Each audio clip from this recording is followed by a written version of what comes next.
Hey guys, welcome back to my YouTube channel Med Etophilia. In today's class, we shall discuss about the chapter one-day motion. Mechanics is a branch of physics which deals with two aspects, that is kinematics and dynamics. Kinematics is the one dealing with the motion of particles and dynamics is the one dealing with the cause of the motion of the particle, like the force which causes the motion. One day motion, we mean it is the translatory motion or straight line motion. So by translatory motion we mean that displacement of the entire body is equal to displacement of one particle present in that body. So this chapter is very basic and elementary. So I'm not gonna deal with each and every nook and corner of the chapter, but I will be concentrating on the important points and some of the useful tips and tricks that you will need to solve the question under the minute. So firstly, let's discuss about the circular motion. So consider a particle moving around a circular path.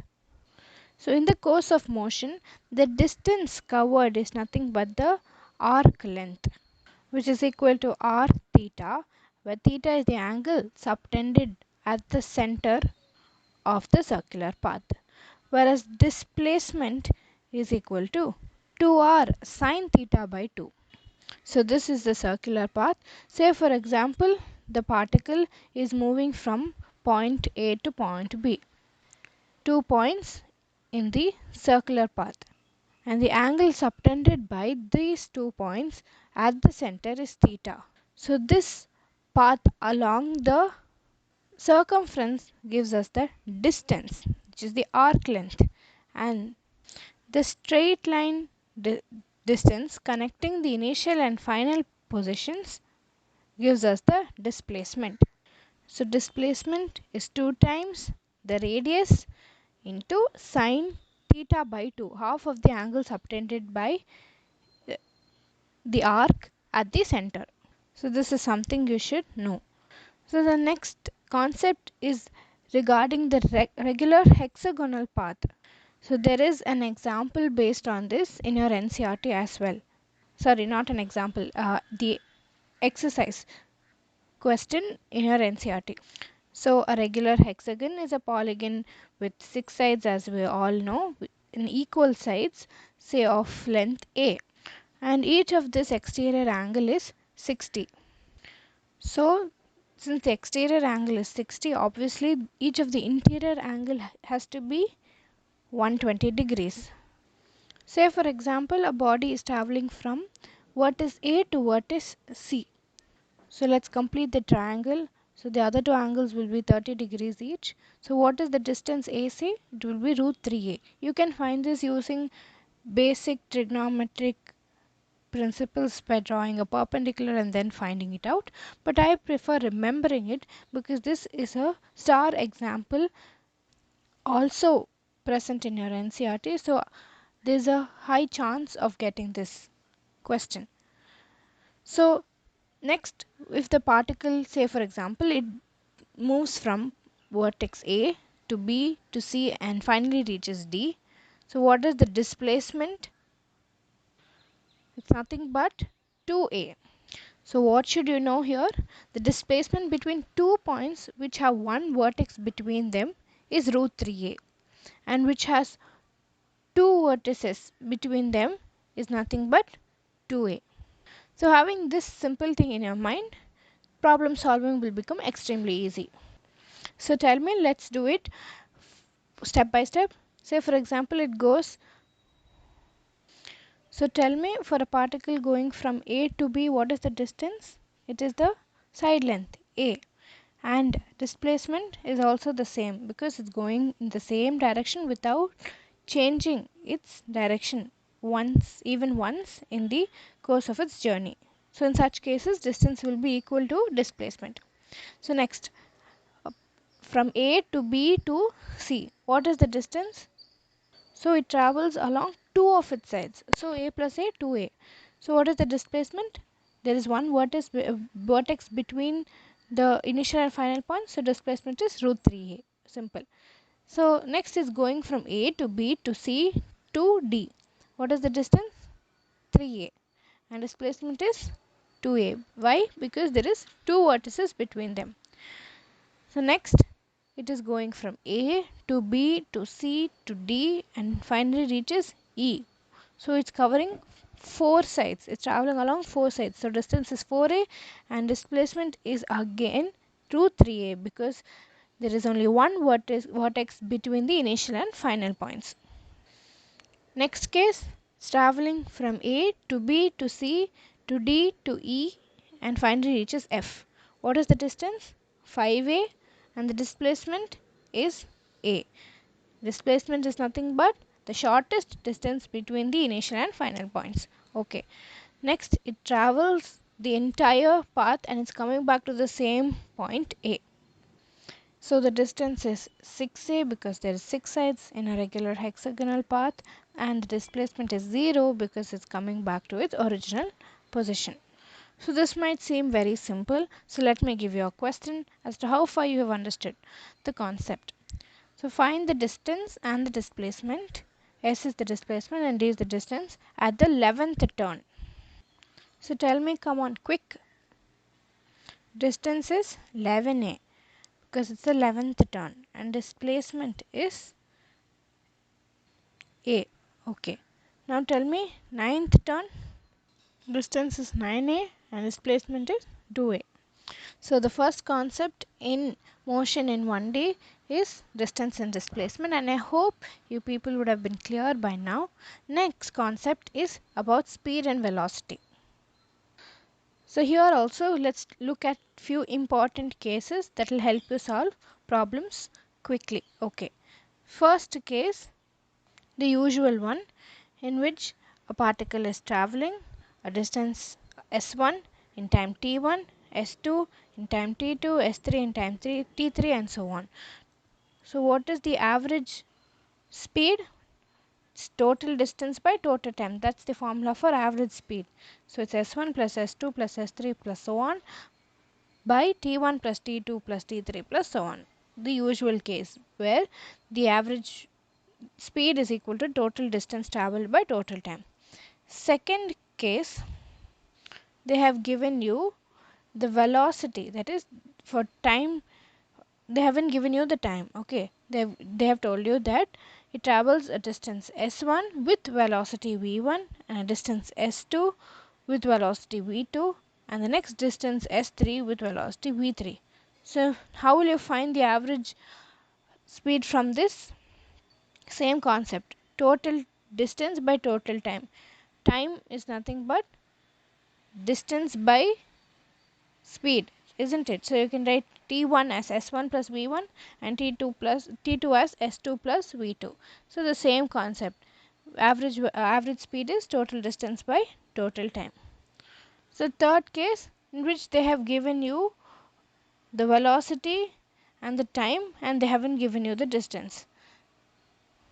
Again the same format, you will write the unknown term, which is the distance, in terms of the known terms, which is velocity and time. So again average speed will be v1 t1, that is distance is equal to speed into time. So v1 t1 plus v2 t2 plus v3 t3 and so on by t1 plus t2 plus t3 and so on. That will give you the average speed. The next case, which is an important case, for n equal displacements traveling with different velocities v1, v2, v3 and so on till vn, how will you find the average velocity? So this you can find simply by a formula. N by v average is equal to 1 by v1 plus 1 by v2 plus 1 by v3 plus so on till 1 by vn. And if n is equal to 2, this whole thing can be deduced into a simpler formula as v average is equal to 2 v1 v2 by v1 plus v2, which is extremely important. It's most repeatedly asked in questions. So this is for n equal displacements. So the same for n equal time intervals, but traveling with different velocities v1 and v2, v3 and so on. What is the average velocity? V average is equal to just the arithmetic mean, normal, v1 plus v2 plus v3 plus so on till vn by n. The next case or the next type of question that you will get is based on fractions. For example, a body covers say 3/5 of the distance with v1 and the remaining distance with v2. Find the average velocity. So this fraction is with respect to the distance. So how will you write v average as 5 v1 plus v2? 5 the denominator plus 2 v1 plus 3 v2. 3 is the numerator. So 2 is 5 minus 3. So are you able to understand the logic? So whenever they give you a fraction of the distance and they've given you their respective speeds, okay, so the average velocity for the entire journey you can find using this simple trick instead of going by the conventional method, because it's going to consume more time. So our aim is to cut short the number of steps and to derive the answer much quickly, okay. So the denominator of the fraction given will be on the numerator of the answer, 5v1 v2 by subtract the numerator and denominator and numerator to get 2v1 plus the numerator which is going to be present in the denominator of the answer, that is 3v2. So you are able to understand 5v1 v2 by 2v1 plus 3v2. So by this simply you just need to substitute the values given in the question and everything will be solved.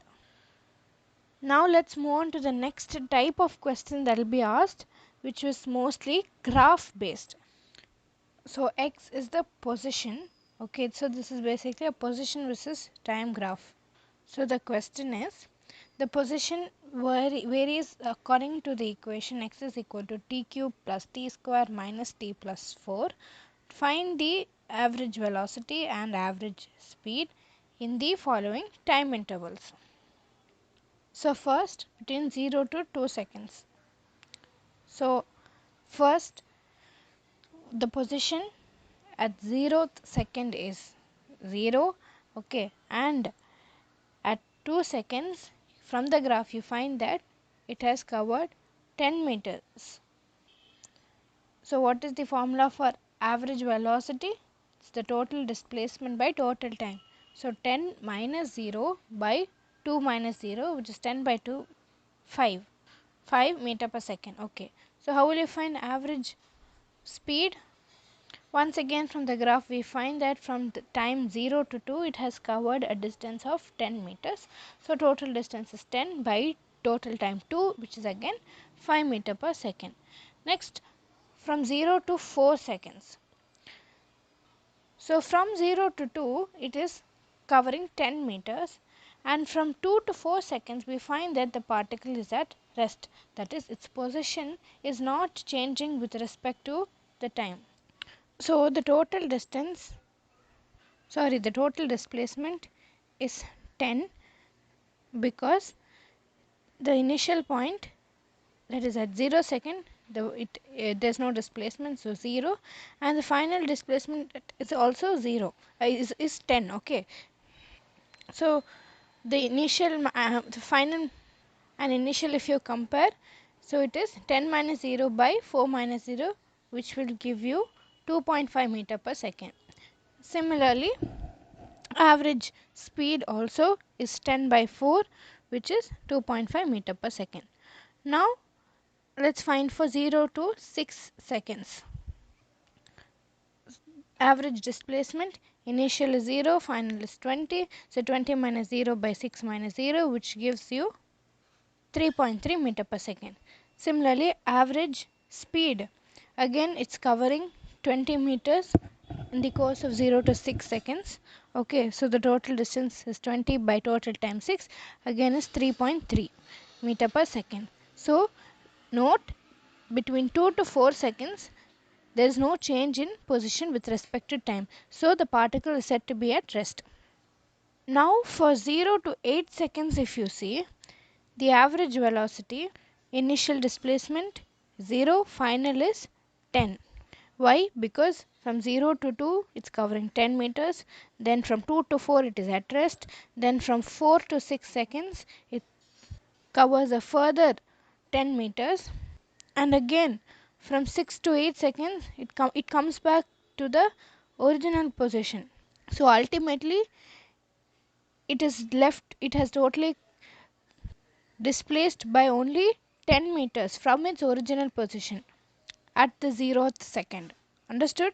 So the total displacement is only 10 by the total time 8 gives us 1.25 meter per second. Whereas the average speed, if you consider, from 0 to 2 it has covered 10 meters, then 2 to 4 it is at rest, plus, so it's plus 0, it's not covering any distance here. Again 4 to 6 it covers an additional 10 meters, so 10 plus 0 plus 10, and again from 6 to 8 seconds it covers an additional 10 seconds, although it comes back to the same position, that is not of any significance here. So 10 plus 0 plus 10 plus 10 gives us 30 by 8, which is the total time. So finally the answer comes out to be 3.75. So now here first three cases, okay, this average velocity and the average speed was same, because the average distance and the average displacement were equal, since the particle was traveling in a straight line without change in direction, without turning back. But here from 0 to 8 seconds you find that the average velocity is not equal to the average speed, because the particle at the 6th second it turns back and it is coming back to the original position, and hence displacement and distance are not equal. Now for 0 to 10 seconds you tell me the average velocity. So again from 8 to 10 seconds it is at rest, so the average velocity is going to be 10 by 10, which is 1 meter per second, and the average speed will be 30 by 10, which is 3 meter per second. Let's find average speed first. Total distance is 40, because from 0 to 2 seconds it's 10, again 2 to 4 it's at rest, 4 to 6 again another 10, and from 6 to 8 another 10, 8 to 10 seconds it is at rest, and to 10 to 12 second it is covering another 10 meters. Okay, so 40 by 12, which is 3.3. Now since it's coming back to the same position, the displacement is 0, so average velocity is also 0. Similarly for 4 to 8 second, you see the average velocity is 0. Why? Because it's returning to the original position. Now how will you find average speed for 4th to 8th second? So between 4th to 6th second it's covering a 10, and then again a 10 by total time, which is 4 seconds, which gives us 5 meter per second. So now that we started discussing about graphs, now is the time to discuss about slope. Slope, as we know, is tan theta, where theta is the angle made by the line with the x-axis. This can also be written as change in y by change in x, that is y2 minus y1 by x2 minus x1. For very small quantities we use dy by dx, that is differentiation. So look at the first graph. In this, the quantity of y is increasing and x is also increasing. So as a result, dy by dx, a change in y by change in x, is positive. So slope is positive here. Look at the second one. Y is decreasing. Y2 is lesser than y1, so y is decreasing, and x is increasing.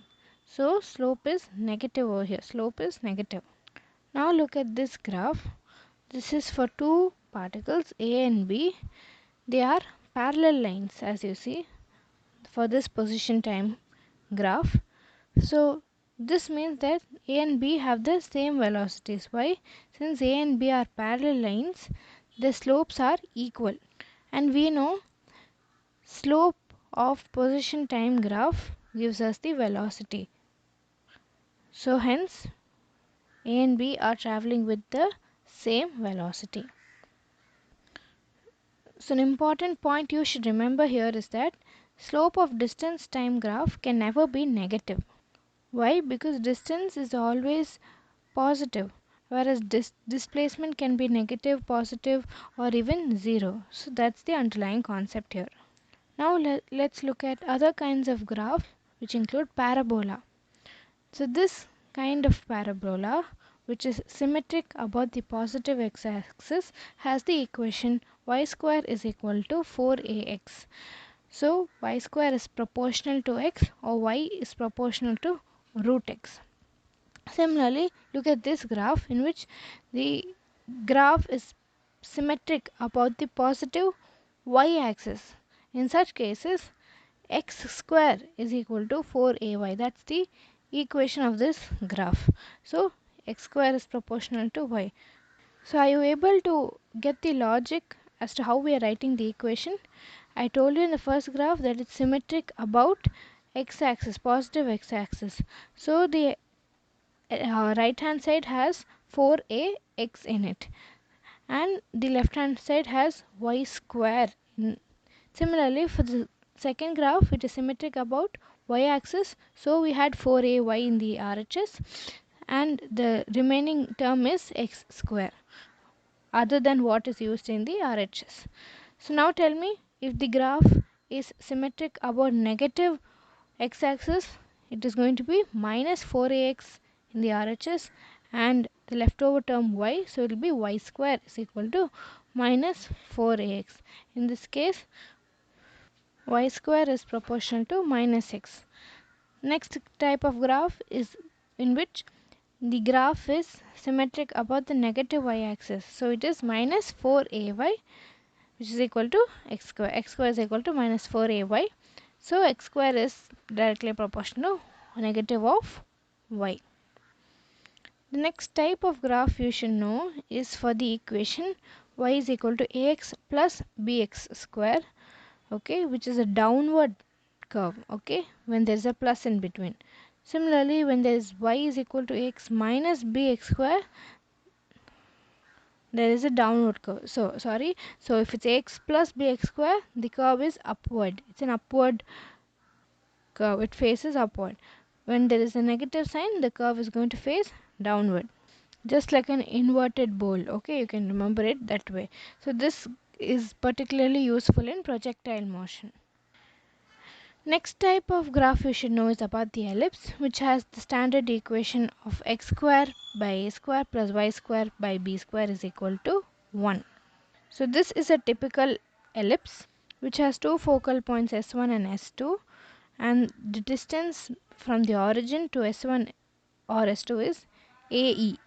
E is the eccentricity of the ellipse and A is the semi-major axis, the length of the semi-major axis. So circle is an special type of ellipse in which the semi-major axis and the semi-minor axis are equal.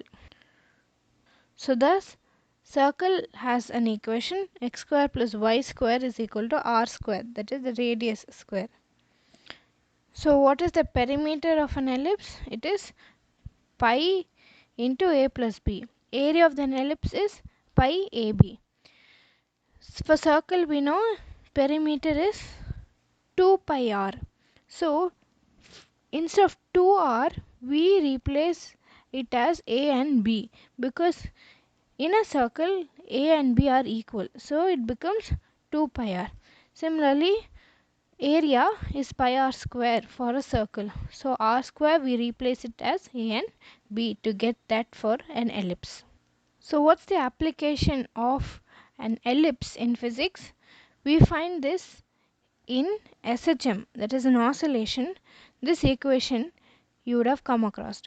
that is v square by omega a the whole square plus x square by a square is equal to 1. So this is the Vx graph. Similarly, in Kepler's law, these are all examples for ellipse, which is used in physics. So that's why maths and knowing the graphs become important here. Next we'll move on to equation of hyperbola, which is x square by a square minus y square by b square is equal to 1. So there was a plus in between for ellipse, and here there is a minus for a hyperbola. Okay, and the graph is like this. So in a hyperbola, y is proportional to 1 by x or 1 by x square and 1 by x cube. So as the degree of x increases, the slope, you see, it is different.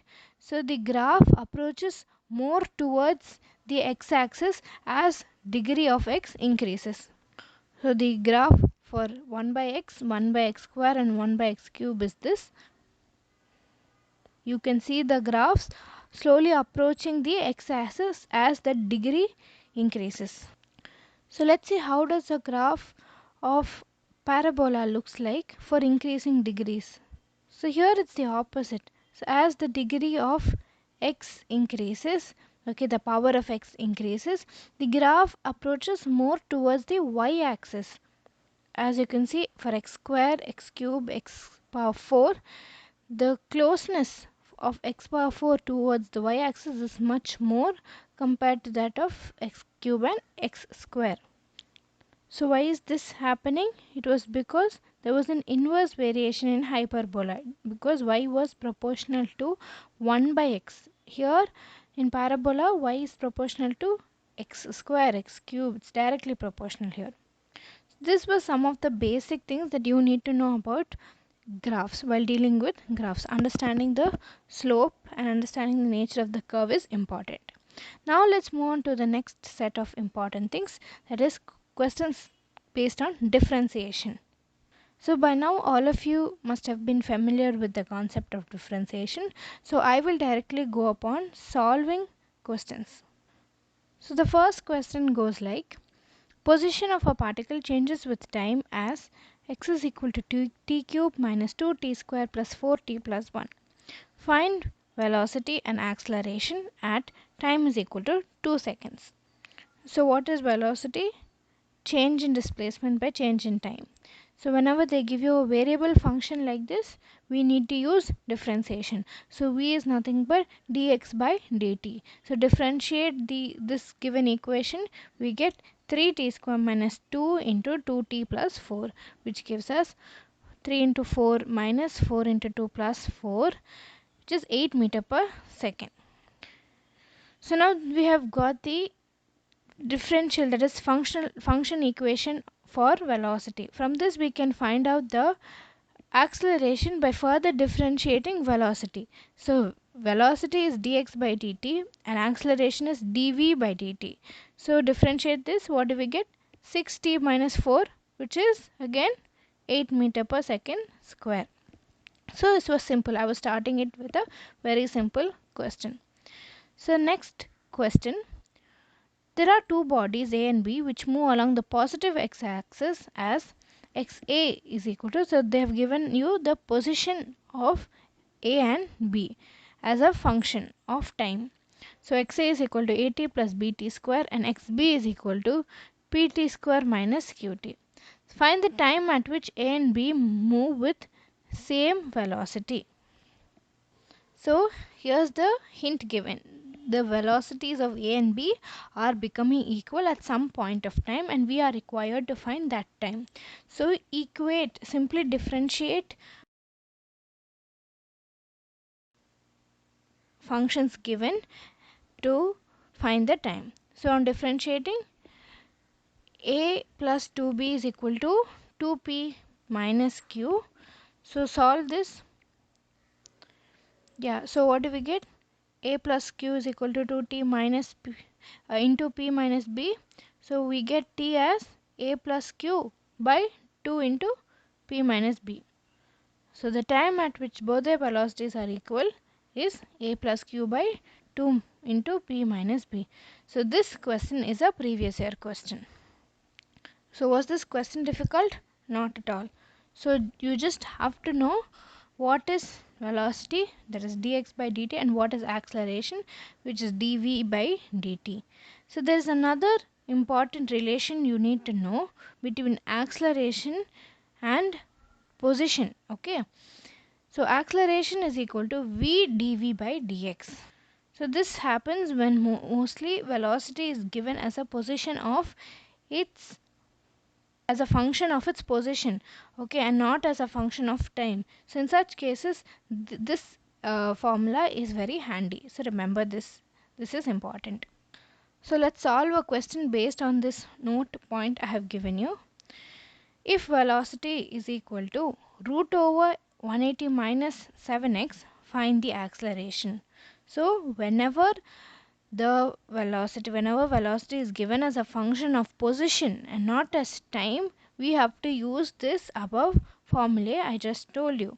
Whenever velocity is given as a position of time, it is very easy to find acceleration. It's just a single step differentiation and the game is over. But here it is velocity given in terms of position.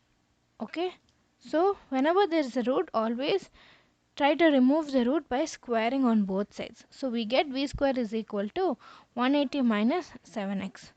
So once this is done, now we go on to differentiate with respect to x on both sides. So why are we doing this? Because we know that a is equal to v dv by dx. So there's a dv by dx here. So that's why we need to differentiate it on both sides. So differentiate, what do we get? Here we use chain rule. Okay, so 2 times v, so that is for power, we are bringing the power here, so 2v, and we are differentiating dv by dx. So this is the chain rule, because here there is an unknown quantity which is differentiating. It is getting varying, it is varying with distance or position. Okay, so that's why first we need to differentiate according to the power rule, and then we do the internal differentiation dv by dx. So that is equal to 0 minus 7, 0 because 180 is a constant, so we cannot differentiate it, so 0 minus 7. So finally here we know this v dv by dx is nothing but our acceleration. So a is equal to minus 7 by 2, which is minus 3.5 meter per second square. This is our final answer. So now let's move on to the next question. So this is the Vx graph given, and we are required to draw the corresponding Ax graph. So whenever there is a graph like this, the equation that should come to your mind is x by a plus y by b is equal to 1. So whenever you see a graph like a triangle which is made with x and y axes as one of as their sides, okay, you need to use this equation, x by a plus y by b is equal to 1. So what do we have as x here is x only, so x by 2. A is the x intercept, which is 2, plus y axis represents velocity, so v by 4, 4 is the y intercept, which is equal to 1. So cross multiply, take the LCM and solve. What do we get? 4x plus 2b is equal to 8, and 2x plus b is equal to 4. So here we have got velocity as a function of position. So we need to find acceleration. How do we do that? Again by the formula, a is equal to v dv by dx. V we know it is 4 minus 2x, and dv by dx, differentiate v with respect to x. What do we get? We get minus 2. So acceleration is minus 8 plus 4x, which leaves us with a is equal to 4x minus 8. So we have got a linear equation, okay, of a and x. So what does this represent? A straight line equation, a standard equation, that is y is equal to mx plus c. So m is the slope, which is 4 here, and c is nothing but the intercept, the y-intercept, which is minus 8. So easily we can draw the graph. So the y-intercept is -8 and x-intercept is 2. How will you find x-intercept? You simply substitute a as 0, that is the y component as 0, to find the x-intercept. X-intercept is a point where there is no y component. Okay, so from that we get x-intercept as 2 and slope we know it is 4. So that's how we can draw this graph. So now let's move on to a very interesting question. So please pause and try out this question. This question is a little difficult and challenging. So let's see if you get this question correctly or not. The question goes like, time and displacement of a particle moving along positive x-axis are related as t is equal to x square minus 1 whole raised to the power 1 by 2. Then find acceleration as a function of x. So pause the video and try. I will start away right now. So they've given t is equal to x square minus 1 whole power 1 by 2.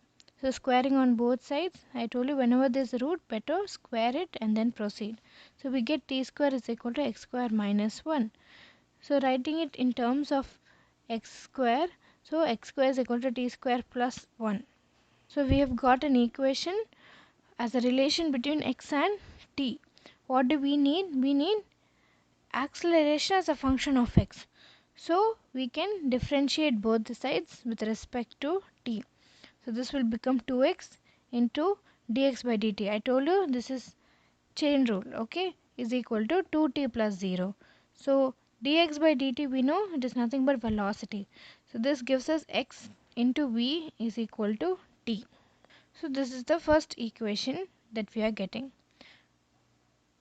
Now again we can apply product rule when we differentiate both sides with respect to t. So use product rule. What do we get? X dv by dt plus v dx by dt is equal to 1, which leaves us, we know v dv by dt is nothing but acceleration, so and dx by dt is nothing but velocity. So x a plus v square is equal to 1. So this is the second important equation that we get. So from the first equation that we got, that is xv is equal to t, we know v is equal to t by x, and this t you can replace from the question, that is root over x square minus 1 by x, and you can substitute this v in the second equation that we got. So what are we trying to do here? We are trying to eliminate velocity term, as we need acceleration as a function of x. So we need a acceleration. So we have ax in the first term and we have v square over here. So we do not require this. Yeah, so we do not require this v square term here. So we are going to replace this v with x function. Okay. So once you replace, what do we get? Xa plus x square minus 1 by x square is equal to 1, and that will leave us with, solve it, what do we get? Ax is equal to 1 minus x square minus 1 by x square. Take the LCM, solve, open the bracket, and be careful with the signs because there's a negative sign outside. We get finally acceleration as 1 by x cube. So what is this? This is nothing but hyperbola, isn't it? So this is how the graph looks like. It is a rectangular hyperbola. So what did we do? There were 3 steps. Firstly, squaring on both sides and finding the relation between x, v and t by differentiating with respect to t on both sides. Second step is again further differentiating with respect to t, so that, and then we try to eliminate the velocity term. Then by eliminating the velocity term, we finally draw the graph. These were the 3 steps. So there was progressive differentiations involved to come up with the final answer. Now Let's move on to solve the next question. If x is equal to t plus 5 whole power minus 1, then what is a proportional to? And these are the options given. So from the question we can write x is equal to 1 by t plus 5 and then cross multiply, okay, and then differentiate with respect to time as we did in the previous question.